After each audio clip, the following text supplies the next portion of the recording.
বুঝছাই আমি জাহান্নামের অগ্নি আমার মাথায় নিয়ে নিলাম। তবে ভাতিজা, তোমার কালিমা গ্রহণ না করলেও তুমি উপেন ভাবে কালিমার কথা বলতে থাকো। যে তোমার বিরোধিতা করতে আসবে আমি আবু তালেব যুদ্ধ করবো। ঠিক কি ঠিক না?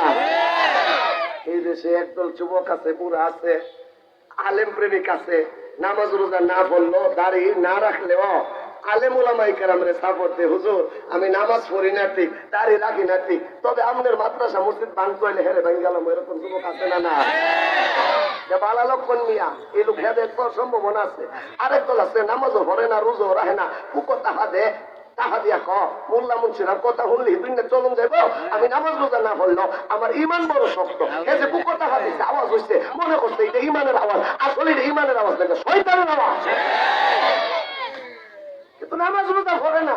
এরপরে হুজুরারে দেখলে ওই ভাব, হুজুরারে দেখলে তোরা হুজুরার কথা কয় যে হুজুর নামাজ পড়ার দরকার, পূজা গেছে এর ইমান আছে। ঠিক কি ঠিক না? আব্দুল মুত্তালিব মারা গেছে, আবু তালেব মারা গেছে, এর 3 দিন পরে নবীর প্রিয়তমা স্ত্রী খাদিজাতুল কুবরা মারা গেছে। যখন মদিনাতে যে দুইটা লোক নবীরে সাপোর্ট দিত, খাদিজা ধনাঢ্য মহিলা নবীর স্ত্রী, আব্দুল মুত্তালিব কুরাইশ বংশের একজন শক্তিধর বাহিনী, দুইজন জন্ম হয়ে গেছে গা। বেঈমান কাফেররা কয় মুহাম্মদ রে যে সাপোর্ট দিত এই দুইজন লোক মরে গেছে গা, এবার তার জুলুম অত্যাচার নির্যাতন স্টিম রুলার চাপায় দাও। নবী মনে মনে ভাবলো মক্কাতে এখন তাহারে আমার নিরাপদ হইতো না, আমি এক কাম করি হিজরত করি।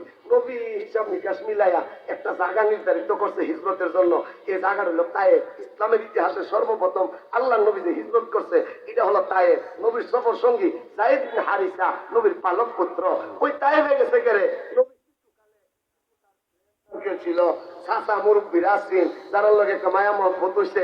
নবী মনে মনে কয় আমি তায়েফ গিয়া বলবো আমি হইলাম ওই বাচ্চা মুহাম্মদ যে সৈন্য দুধ সৈন্য পুকরি লইয়া ময়দানে যাইতাম, দুধ পণ্য পুকরি লইয়া করে আইতাম। নবীর একটা ঐতিহ্য আছে, নবী এই দাবি লইয়া তায়েফ গেছে। ইয়া আব্দি আলিল হাবিব এরকম 3 জন লিডার রে ইয়া কইছে আমি হইলাম সেই বাচ্চা হালেমার দুধ খাইতাম। আমি তোমাদের কাছে একটা দাবি লই আইছি, কুলু লা ইলাহা ইল্লাল্লাহ, তোমরা বলো আল্লাহ ছাড়া কোনো মাবুদ নাই, মুহাম্মদুর রাসূলুল্লাহ, আমি আল্লাহর রাসূল। এই 3 নেতা যুবকরা লিলাই দিছে। শেখ হাসিনা যেমন ছাত্রলীগরে আলেম ওলামা মারবার লাগা হটাইবার লাগা লিলাই দিছেন, ওই তায়েফের 3 সর্দার যুবকদেরকে লিলাই দিছে। এই জন্য তায়েফের 3 যুবকের যেই দশা হইছে বাংলাদেশের টাকলার গোষ্ঠীর সেই দশা হইছে। নবী মুহাম্মদুর রাসূলুল্লাহ তায়েফের ময়দানে গেছে, আমার নবীরে পাথর মারা শুরু করছে। আল্লাহু আকবার। সামনে ডাইনে দিয়া পাথর, বামে পাথর, উপর দিয়া পাথর, নিচ দিয়া পাথর, বৃষ্টির মতো আল্লাহর নবীরে পাথর মারতেছে। যায়েদ বিন হারিসা যখন উত্তর দিকটা পাথর আছে এভাবে দাঁড়ায় আসা, আবার দেখে দক্ষিণ দিকটা এভাবে দাঁড়ায় আসা, পশ্চিম দিক দিয়া পাথরের আঘাতে হযরতে যায়েদ রক্তাক্ত। আল্লাহর নবী এমন রক্তাক্ত হইছে, আল্লাহর নবী কয় যায়েদ রে আমার রক্ত প্রবাহিত হইতে হইতে এমন অবস্থা হচ্ছে আমি আর দাঁড়াইয়া থাকতে পারতেছি না। যায়েদ ইবনে হারিসার উরাতে আল্লাহর নবীর কল্লা রাখছে। আল্লাহর নবী কয় যায়েদ আমার রুমালটা দিয়ে, এরকম একটা রুমাল আল্লাহর নবী যে জায়গায় রক্ত আছে এভাবে নবী মুছে, চোখ মুছে, নাক মুছে, হাত মুছে, পা মুছে, এভাবে রক্ত নিতে নিতে রুমালটা রক্তে টলটল হয়ে গেছে। এরপরে ভোটে এরপর রক্ত লাগে গেছে। আল্লাহর নবী বিশ্ব নবী রাহমাতুল লিল আলামিন রে তাই ডাকদা কয় নবী আপনি যে বের হওয়া রক্ত রুমাল দিয়া মুছছেন আর এই রুমাল যেভাবে ঘষাইতেছেন, নবী গো এই রক্ত দিয়া তো শরীরের কোনো ভিটামিন হবে না। আল্লাহ সাহেব মনে করছে রক্ত যে বের হয়ে যাচ্ছে, নবী যেভাবে তেল মালিশ করতেছে মনে হয় রক্তের শূন্যতা পূর্ণতায় রূপ নেওয়ার জন্য। আল্লাহ নবী কয় যাইত রে শূন্য রক্তর পূর্ণতা দেওয়ার জন্য আমি এই রুমাল দিয়া রক্ত মুছতেছি না, আমার শরীরে তেল মালিশ করতেছি না। আমি রাসূল আরবীর রক্ত যদি ময়দানে পড়ে এই ময়দানে জালজালা সৃষ্টি হয়ে যাবে। যদি জালজালা সৃষ্টি হয়ে যায় তারা ধ্বংস হয়ে যাবে। তারা ধ্বংস হয়ে গেলে ওমা আরসালনাকা ইল্লা রাহমাতাল লিল আলামিন, আল্লাহ আমারে রাহমাতুল লিল আলামিন বানায় পাঠাইছে। আমি তাদের গজবের দোয়া করতে পারি না, আমি তাদের রহমতের দোয়া করি। ঠিক কি ঠিক না? তোমরা ইতিপূর্বে 2001-এ আমাদেরকে রক্ত জড়াইছো, 2013 5 মে শাপলা চত্বরে রক্ত জড়াইছো, 5 আগস্টের আগে রক্ত জড়াইছো। তোমরা কিন্তু আমরা দোয়া দেই না, আমরা হেদায়েতের দোয়া দিয়েছিলাম। আমরা তখন দেখলাম তোদের কপালে হেদায়েত নাই, তখন দোয়া দিয়া তখন তোদের টাকার দেশে পাঠাইছি। এই দেশে যারা ওই শৈল শাসকের অত্যাচার আছে, সাবধান হয়ে যাও, নতুবা তোমাদের জায়গায় শাসনের দেশে হবে না, হবে না, হবে না। ঠিক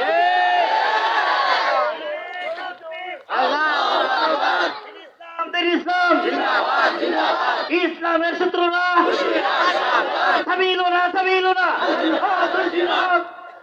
আপনারা কইবেন হুজুর এই বড় বড় গালি দিয়া লাভ নাই।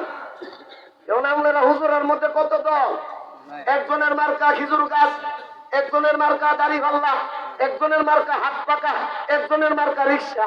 তো আমরা চাইছিলাম হুজুর আপনারা সব হুজুর এ কইবেন, সবাই মার্কা থাকবো একটা, আমরা সবাই মিলে এক মার্কা ভোট দিয়া আমরা এদেশে ইসলাম কায়েম করব।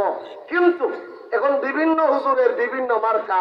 তবে ভাই শূন্য রাখেন, এই দেশের রাজনীতির পদ দখল করার জন্য, সংসদে যাওয়ার জন্য এক এক দল এক এক কলা কৌশল অবলম্বন করে।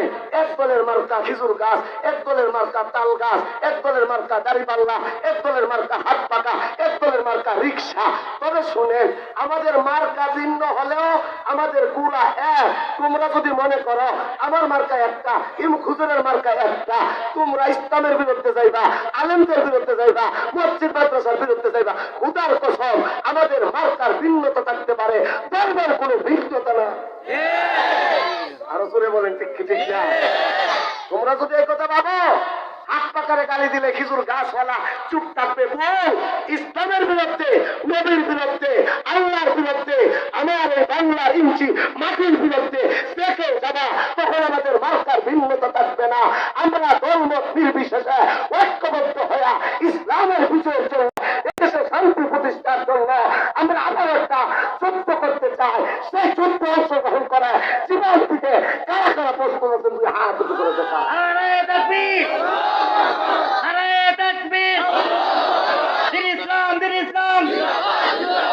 ইসলামের শত্রুরা সাবিলুনা সাবিলুনা হয়তো খেলাফত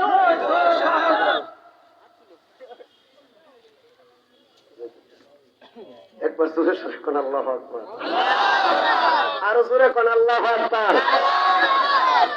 কষ্ট হইতাছে, শেষ করে দিব। হুজুর আমার 9টা পর্যন্ত কই আইন কায়ন করতেছে 9:30। হুজুর যদি ফজর পর্যন্ত থাকতে আমি রাজি, তবে আমার একটা অক্ষমতা আছে। তবে আসেন, ইন্নাল্লাহ আশতারা মিনাল মুমিনিনা আনফুসাহুম ওয়া আমওয়ালাহুম বিআন্না লাহুমুল জান্নাহ। আল্লাহ তো মুমিনের জানমাল আমি আল্লাহ ক্রয় করে আনিছি, বিনিময়ে আল্লাহ কি দিছে? জান্নাত। আর করে কোন বিনিময়ে কি দিছে? জান্নাত। আল্লাহর নবী খাদিজা মারা গেছে, আবু তালেব মারা গেছে, এই বছরটাকে সুখের বছর বলা হইতো। নবী গেলেন তাইফে, তাইফের ময়দানে রক্তাক্ত হয়ে গেছে, রক্তাক্ত হইয়া নবী আবার ব্রেক মদিনায় মক্কাতে আসতে, আসার পরে আল্লাহ জিবরাইলকে পাঠাইছে নবুয়তের 11তম বছরে, নবুয়তের 10ম বছরের শেষ দিকে আল্লাহর নবীর কাছে জিবরাইল আসছে। দেখেন না আমরা দেশে দলের নেতারা যদি রক্তাক্ত হয়, নির্যাতিত হয়, দলের প্রধান হইতো তারে দেখতে আসে, নয়তো বা তার বাসস্থানে ডাইকা নিয়ে তার একটা সান্ত্বনা দে। আল্লাহ ডাইকা কয় আমার পেয়ারা হাবিবের খাদিজা নাই, আবু তালেব নাই, আমার পেয়ারা হাবিব কালিমার জন্য রক্তাক্ত হয়েছে তাইফের ময়দানে। জিবরাইল যা, আমার পয়গম্বর আমি আল্লাহ স্পেশাল দাওয়াত করছি, আমার পয়গম্বর রে আমার আরশে আজিমে নিয়ে আসে। সুবহানাল্লাহ। আরো জোরে কর সুবহানাল্লাযী আসরা বিআবদিহি লাইলাম মিনাল মাসজিদিল হারামি ইলাল মাসজিদিল আকসা। একবার জোরে জোরে কোন আল্লাহু আকবার।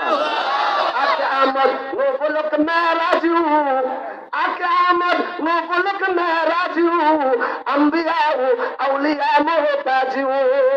একবার জোরে জোরে কোন মারহাবা মারহাবা। আল্লাহর নবীর আল্লাহ দাওয়াত করে আল্লাহর বাড়িতে নিছে, নেওয়ার পথে জিবরাইল একটা জায়গা গেছে, জিবরাইল জিজ্ঞাসা করে, নবী জিজ্ঞাসা করে জায়গাটার নাম কি? নবী এই জায়গার নাম ইয়াসরা, এখানে আপনি 2 রাকাত নামাজ পড়েন। নবী 2 রাকাত নামাজ পড়ছে, এখানে কেড়ে নামাজ পড়লাম 2 রাকাত। নবী তায়েববাসী আপনার রক্ত জড়াইছে, নবী কুরাইশ বংশের লোকের আপনার রক্ত জড়াইছে, এই জমিনের মানুষেরা আপনার জন্য রক্ত দিতে প্রস্তুত। কথা কোন ঠিক কি? নবী কুরাইশ বংশের মানুষদের কাছে সেই চেষ্টা করে যার বিনিময় পান না, এই দেশে এত চেষ্টা করাও লাগতো না। ওইখানে যে চেষ্টা করছেন হীরার বদলতে এই জায়গায় ফুল এমনি ফুইটা যায় ভোগা। ওই যে সূরা কাফের আলোচনা আমি বিভিন্ন সময় আপনাদেরকে শোনাইছি। 309 বছর আগে 7 জন যুবক পাহাড়ের গুহায় ঘুমাইছিল। 300 বছর পরে ঘুম থেকে উঠতে হ্যাঁ এই দেশের পার্লামেন্টে ইসলামের পতাকা উড়ে গেছে।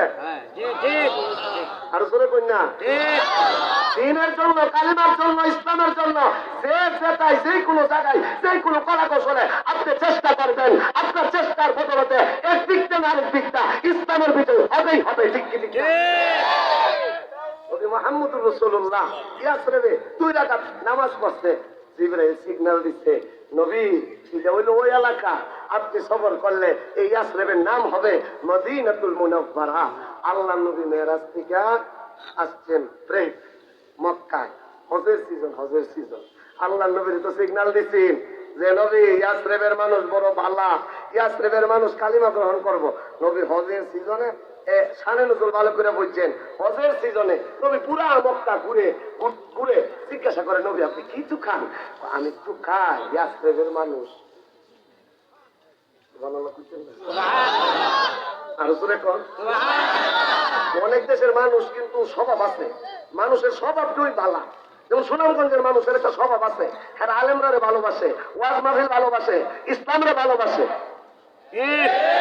আর করে কন্যা আর কিছু মানুষ আছে তার স্বভাব অরিজিনালি খারাপ, একবারে লোক বড় খারাপ। তো সে ঢাকা শহর পড়ালেখা কইরা যখন বাড়ির যা নদীর হারাইছে, আব্দুল করিম দাদা জিগা, এই আব্দুর রহিম তোর নাম কিটা? আমার নাম আব্দুর রহিম। তোর বাড়ি কই? ও সুনামগঞ্জ ইমুক পাড়ার ইমুকের ছেলে আমি। মুরব্বী ডাক ডাকো, হের বাপ দাদার ইতিহাস হইল খার হইয়া প্রস্তাব করে, মানুষ পাইলি সর্দার হমারে ওটা হেরাম দেহা, হেরা তো চরিত্র ভালো না, কিন্তু এইগুলার স্বভাব চরিত্র তো বোঝা যা, হে বড় বালা। মুরব্বী ডাক ডাকো, বাবা মনে হয় তুমি ভুল করতেছ, বাবা মনে হয় তুমি ভুল করতেছ, বাবা তুমি মনে হয় ভুল করতেছ। বলে কি ভুল? তুমি মনে হয় ভুল করতেছ। কি ভুল? বলে তোমার বাড়ি জানা, তোমার বাড়ি মনে অন্যত্রে, তোমার বাড়ি মনে হয় অন্যত্রে। কয় না বাবা দাদা আমার বাড়ি ইদে হই। ও না ভালো করে কো, কেমন হে ডাক ডাকো, আর কই থাকতাম না, এবার ঘুরে একটা মারো, আর কল লাগতো না, কোন চালাইছি তোমার বাড়ি ইদে। কারণ তোমার সেটাইয়া দেখছি তোমার চরিত্রটা কি আসলেই বালা নাকি হিজা বেরিয়ে গেছে গা। মানুষের কিছু স্বভাব আছে বাবা, ইয়াসরিবের মানুষ হবে কুমুল হৃদয়ের অদ্র স্বভাবে। আল্লাহ নবী দেখে 6 জন লোক জমরে আকবা নামক একটা জায়গায় 6টা লোক বসে রয়েছে, এরা সুরুত বালা, স্বভাব বালা, চেহারা বালা।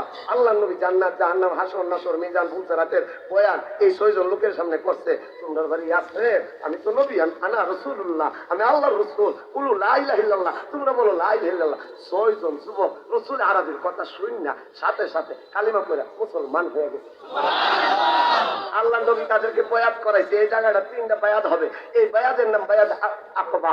এই দ্বিতীয় বায়াতে এই আয়াত নাযিল রাসূল ধরেন দেখে 6 জন লোকের এবার বলছে রুমালে ধরছে, ধরার পরে 6 জন যুবকরে বায়াত গ্রহণ করায়া আল্লাহ নবী নবুয়তের 11তম বছরে হজের সিজনে 6 জনে পাঠাইছে ইয়াসরিবে, যাও ওখানে গিয়ে দাওয়াতের কাজ করবা। এরা দাওয়াতের কাজ কইরা পরের বছর আরো নতুন 5 জন লইয়া এরা আবার সফরে আসছে।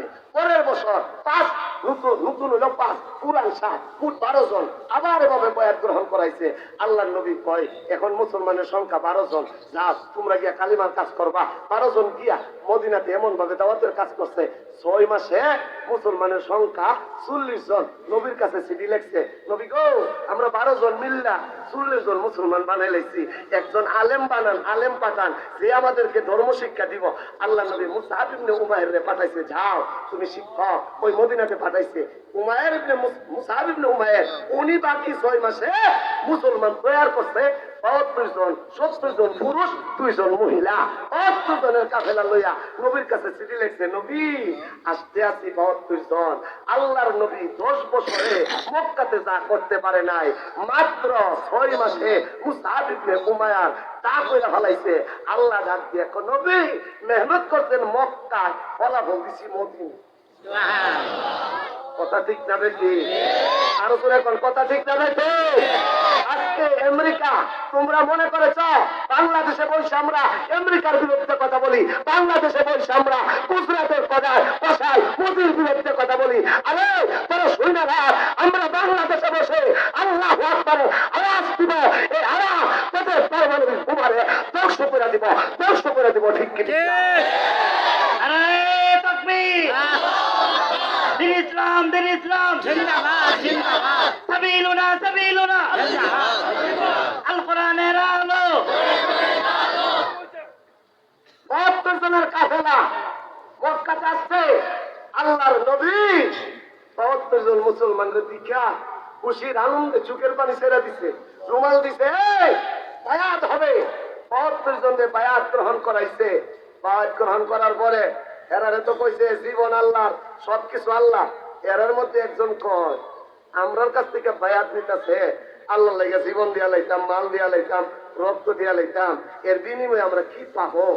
আল্লাহ সাথে সাথে জিবরাইল বলতো, যা এদেরকে জানাই দে এর বিনিময়ে তারা কি পাইবো। এর জিবরাইল যা সূরা তাওবার 111 নম্বর